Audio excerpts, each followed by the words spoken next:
या प्रतापराव बसा. बऱ्याच दिवसांनी दर्शन झालं आपलं. म्हटलं आपण काय भेटताय का नाही आम्हाला. अहो न भेटायला काय झालं. अहो, आपली जुनी मैत्री. राजकारण वेगळं, मैत्री वेगळी. हो हे खरंच आहे म्हणा. बाकी काय म्हणताय. काय नाही, मी माझ्या आमदारकीचा राजीनामा देईन असं बोललो होतो. राजीनामा घेऊनच आला का काय.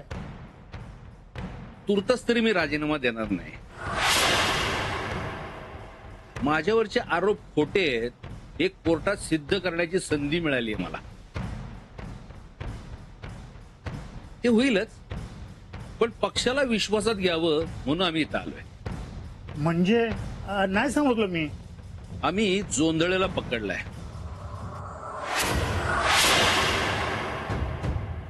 आता आम्हाला तुमच्या मदतीची गरज आहे. काय जोंधळे एकटा एवढा मोठा गफला करणार नाही. अहो त्याची हिंमतच नाही. त्याला हिंमत देणारा आतलाच कुणीतरी आहे, म्हणजे प्रशासकीय किंवा राजकीय माणूस. या जोंधळेला कोणाचा पाठिंबा होता हे शोधून काढायचं म्हणतोय आम्ही. त्यात आम्हाला तुमची साथ हवी. हे काय विचारणं झालं का. तुम्ही सांगा आम्ही काय करायचं ते. अहो शेवटी आपण एकाच भागातले ना. मदत तर करायलाच पाहिजे. मी बोलतो सीएम साहेबांशी. काही काळजी करू नका तुम्ही. तुम्ही खंबीरपणे माझ्या पाठीशी उभे राहणार याची खात्री होती आणि उभे राहिलात. ते तर कर्तव्यच आहे आमचं. तुम्ही बघा काय काय करता येते ते. आणि आम्ही जोंधळेकडून काय माहिती मिळतीये ते बघतो. येऊ आम्ही. येतो.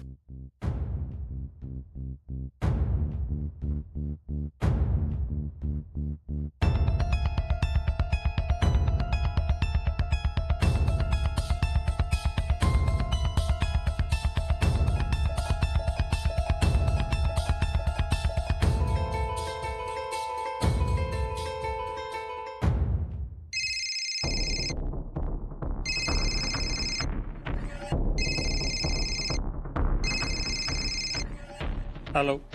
नमस्कार सीएम साहेब. नमस्कार. काय ठरला निर्णय. कुठला निर्णय. अहो शिक्षण खात्यासारखं महत्वाचं खातं किती दिवस रिकामं ठेवणार. मला प्रेशर येते सगळीकडून. आणि ते प्रतापराव गायकवाड आमदारकीचा राजीनामा का नाही घेतला त्यांच्याकडून. अहो एका गुन्हेगाराला किती दिवस पक्षात ठेवायचं. नाईकराव, त्यांच्यावरचे गुन्हे सिद्ध झालेले नाहीत अजून. कोर्टाच्या निकालाला अजून काही वर्ष लागतील. तोपर्यंत काय करायचं आपण. पक्षाची प्रतिमा डागाळता कामा नये. माझ्याकडे 15 आमदारांचं पाठबळ आहे. पाहिजे तर मला शिक्षण मंत्री म्हणून जाहीर करा आणि प्रतापरावांना काढून टाका ताबडतोब. नाईकराव, मला विनंती करताय की धमकी देताय. मी पक्षाच्या हिताचंच बोलतोय. हवं तर मी 15 आमदारांचं पाठबळ घेऊन येतो आपल्या भेटीला. बोलू प्रत्यक्ष. ठीक आहे, एक दिवस विचार करायला वेळ द्या मला. हे प्रकरण निकालात काढू आपण. जे करायचे ते लवकर करा. आपल्याकडे वेळ नाहीये.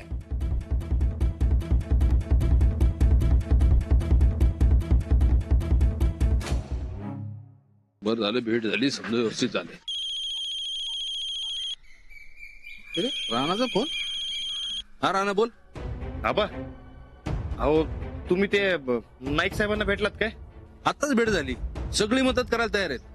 आजच सीएम साहेबांसकडे बोलू म्हणलेत. अहो नाही आबा, खोटं बोलतायत ते. अहो या समध्या प्रकरणातला मेन गुन्हेगार म्हणजे नाईक साहेब. अहो त्यांनीच जोंधळेंना गाळ लावून यो समजा घोटाळा केलाय बघा. काय राणा, खबर पक्की आहे ना व. अरे पर नाईक साहेब असं कसं करतील. फायद्यासाठी. पैसा माणसाला वाईट बनवतो आबा. आता काय करायचं. एक काम करा, तुम्ही तिथंच थांबा. आम्ही आल्यानंतर ठरवू काय करायचं ते. आबा काय झालं. अरे पैसे खाणारा दुसरा तिसरा कोणी नसून नाईक साहेबच आहेत.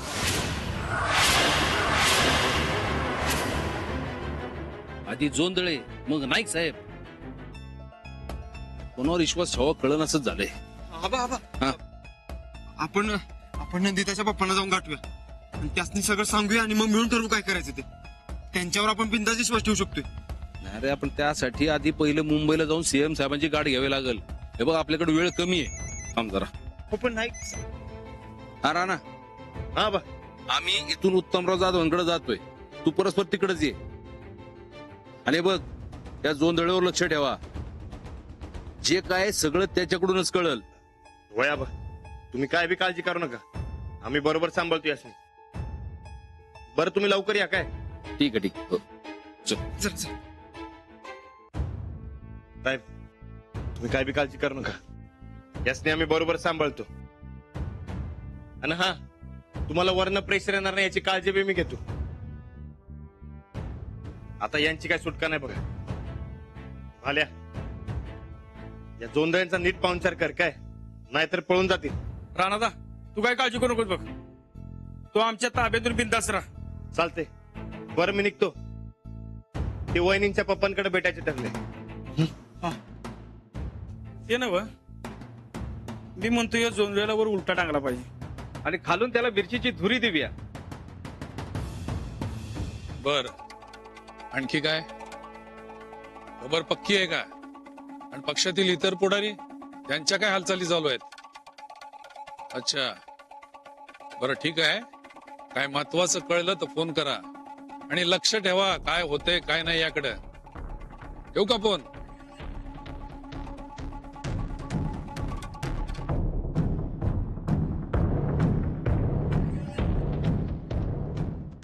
आता आपल्याला जरा वेगाने हालचाली कराव्या लागणार आहेत. का काय झाले? प्रतापरावांना पक्षातून निलंबित करायच्या हालचालीने लय वेग धरलाय. आणि त्यात सीएम वर प्रेशर आणणं चालू आहे. 24 तासाच्या आत निर्णय घ्यायचा असं ठरलंय. म्हणजे नाईक त्याची चाल जोरात खेळायला लागलाय म्हणा की. हा ना, त्यात त्या 15 आमदाराचं पाठबळ मिळालंय म्हटल्यावर त्याचा लई जोर वाढलाय. आबा, आपण सीएम ला सांगून टाकू की नाही कसा घोटाळा मागे सप्लायची. वय, पण जोंधळ्यांना सोडलं तर आपल्याकडे दुसरा काय बी पुरावा नाही. अरे पण राणादा, जोंधळीने सांगून काही उपयोग नाही. जोंधळ कधी पलटी मार, आणि नाही मारली तरी त्याच्या सांगण्याचा काही उपयोग होणार नाही. आमदारांचं पाठबळ म्हणल्यानंतर नायकाला अडवून अवघड आहे. मग दुसरा कायच उपाय नाही काय? त्या जोंधळ्याने नायकाचा कारनामा सगळ्यांच्या समोर आणायचा, अगदी पुराव्यासकट. एकदा का नाईक भ्रष्टाचारी आहे म्हणून सिद्ध झालं तर त्याला स्वतःच्या पक्षातूनच विरोध होणार आहे. पण तुम्हीच म्हणलात ना व की 24 तासात निर्णय होणार म्हणून. म्हणून तर घाई करायला पाहिजे. तो नाईक उद्या मुंबईत पोहोचणार, त्यामुळे आपल्याला लवकरात लवकर काहीतरी करायला पाहिजे. नायकाचा मंत्री पदावर डोळा येत. अरे होऊ देत त्याला मंत्री. प्रतापराव, आता पोरांनी एवढी लढाई लढली आहे, त्यामुळं तुम्ही माघारी घेऊ नका. तेच आपण समजांनी काय करायचं यावर विचार करू. काहीतरी हालचाल करायलाच पाहिजे. सूरज, तू आवाज घेऊन घरला जा. मी दुकानात जाऊन येतो, मग ठरव काय करायचं. ठीक आहे. बरं निघू काय? चला बरं. उत्तमराव येतो. चला चला, नमस्कार.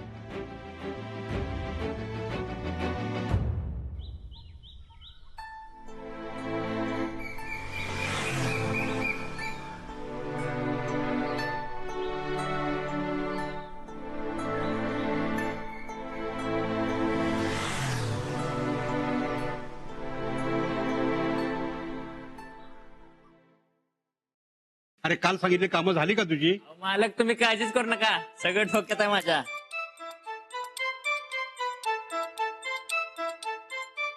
राणा, अरे कवाच्यान वाट बघतो तुम्ही तुझी? अहो तेच सांगतोय तुम्हाला. तू मालक झाले का तू वागा लागला आजकाल. नाही मालक, मी पहिला होतो तसाच आहे. तसंच आहे. अरे किती खोटं बोलायला का लिमिट आहे का नाही राणा? तुझं डोळं फिरलेलं मी बघितलं होतं. तुम्हाला सांगतो मालक, पैसे बघून याचं डोळं फिरलं होतं. माझा जीव मुठीत घालून इथं वर आलोय मी. याचं डोळं आणि फोनवरचं बोलणं ऐकून पळून जाणार तुम्ही. पण मला तुमची काळजी आहे. म्हणताना स्वतःचा जीव धोक्यात घालून हितवर आलोय मी. हा, झालं तुझं बोलून? मग लाग आपल्या कामाला. तर सुडीत ना, जा कडकडं ना. काय यांची काळजी आहे म्हणून सांगतो तर ऐकायचं जात नाही. मलाच बोलायचं नाही. राणा, तुझ्यामुळं माझं लई मोठं काम झालं. तुझं उपकार कसं फेडावं तेच मला कळत नाही. मालक उपकार कसले यार, मदत करणं हेच खरी माणुसकी. पण हा मालक, ते टोण्याचं एवढं मनावर घेऊ नका सर. ते होय, ते खोळ आहे माहित आहे मला. बरं मी लागतो माझ्या कामाला.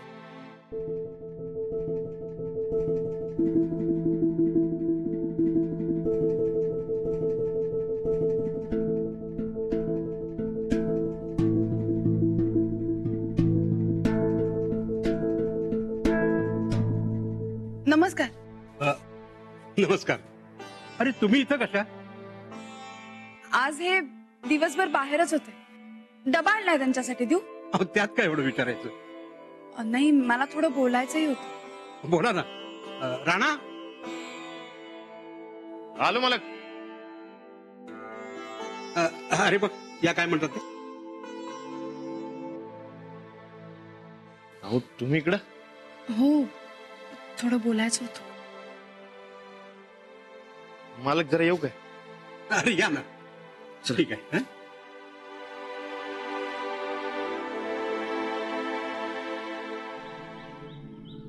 अंजलीबाई, तुम्ही असं इकडे अचानक कसं काय आलात? आधी खाऊन घ्या. डबा आणलाय. अहो सांगा की काय बोलायचंय. अहो आधी खाऊन घ्या, मग बोलूयात आपण. पण सांगा तरी. घ्या आधी.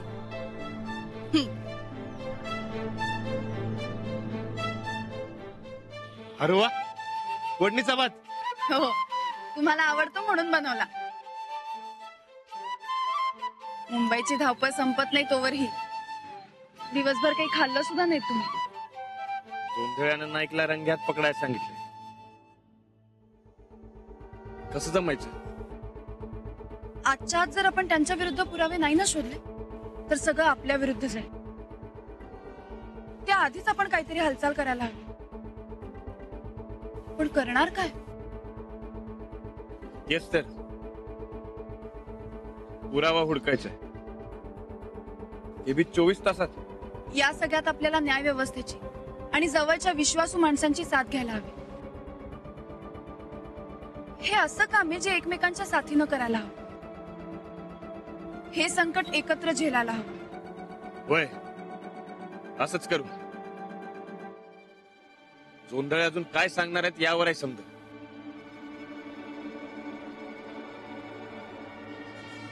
तुम्ही आधी खाऊन घ्या. तुम्ही पण खावा की. आम्ही जेवून आले. तरी बी एकच खावा. खावा की.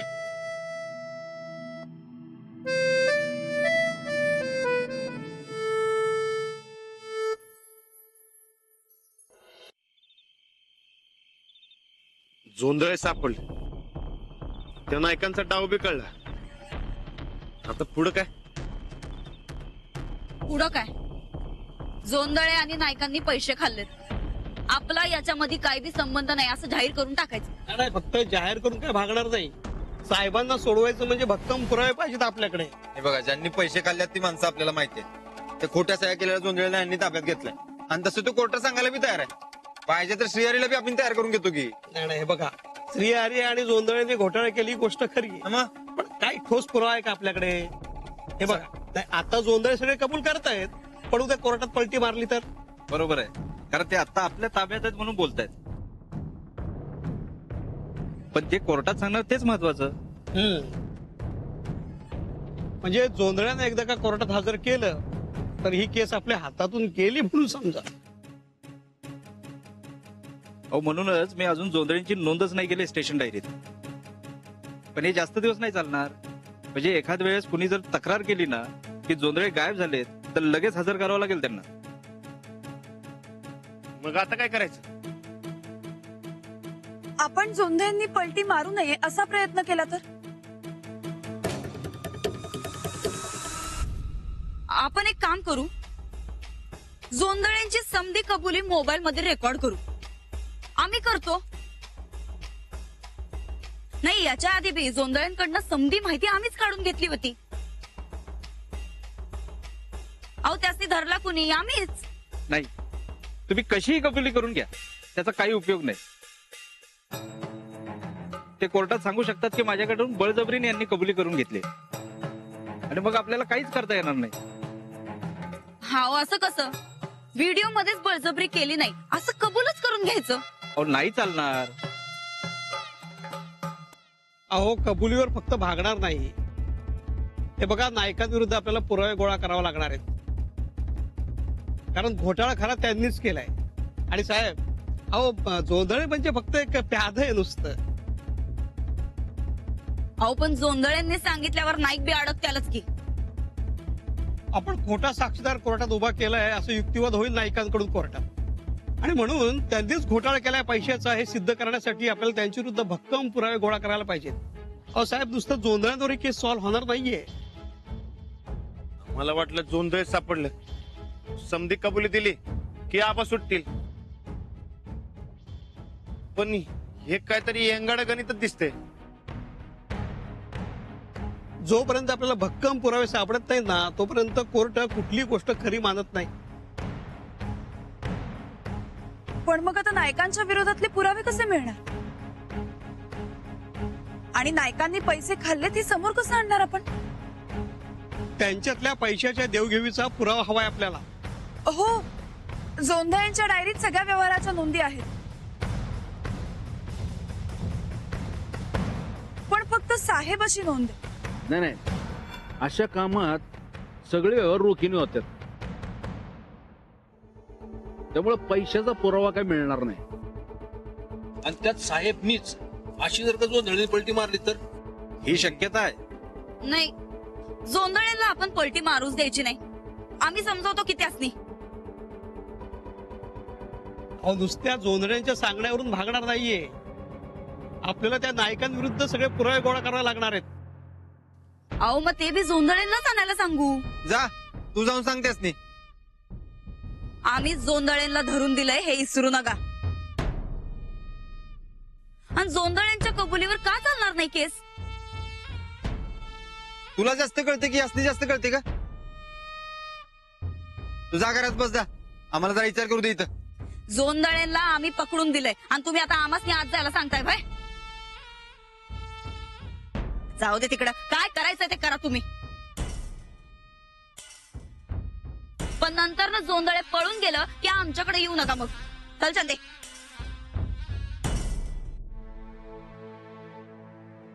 जोंधळे कुठे आहेत? नाही, त्याची काळजी तुम्ही करू नका. त्या जोंधळ्याला असा काय बांधून घातलाय की नाही, पळायचा विचार बी येणार नाही त्याच्या मनात. होय, कडक बंदोबस्तात ठेवलाय आम्ही त्यांना, पळायच्या सपनात बी येणार नाही त्यांच्या.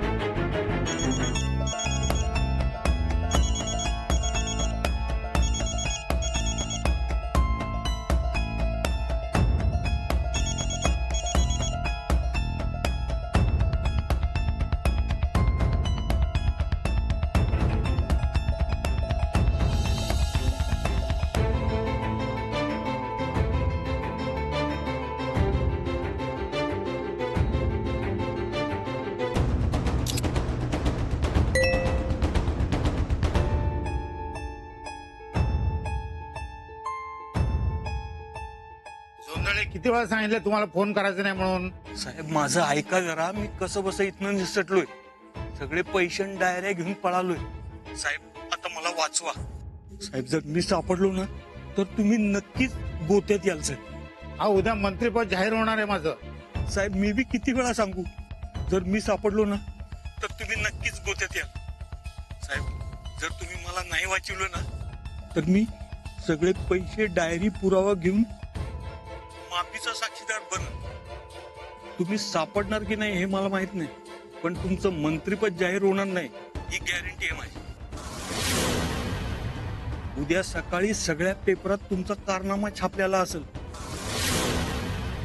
माझ्याकडे सगळे कॉल रेकॉर्ड आहेत. जोंधळे साहेब मी नुसतं मला लपवा म्हणतो. हे सगळे पुरावे पैसे घ्या आणि मला लपवा. नाहीतर मी बुडणार आणि माझ्या संगत तुम्हाला बी बुडवणार. ठीक आहे, तुम्ही उद्या आमच्या मुंबईच्या बंगल्यावर या. आम्ही बी मुंबईलाच निघालोय. जी आणि हा, येताना पुरावा सगळे घेऊन या. जी, मी उद्या पोचतोय तिथं, आत्ताच निघतो.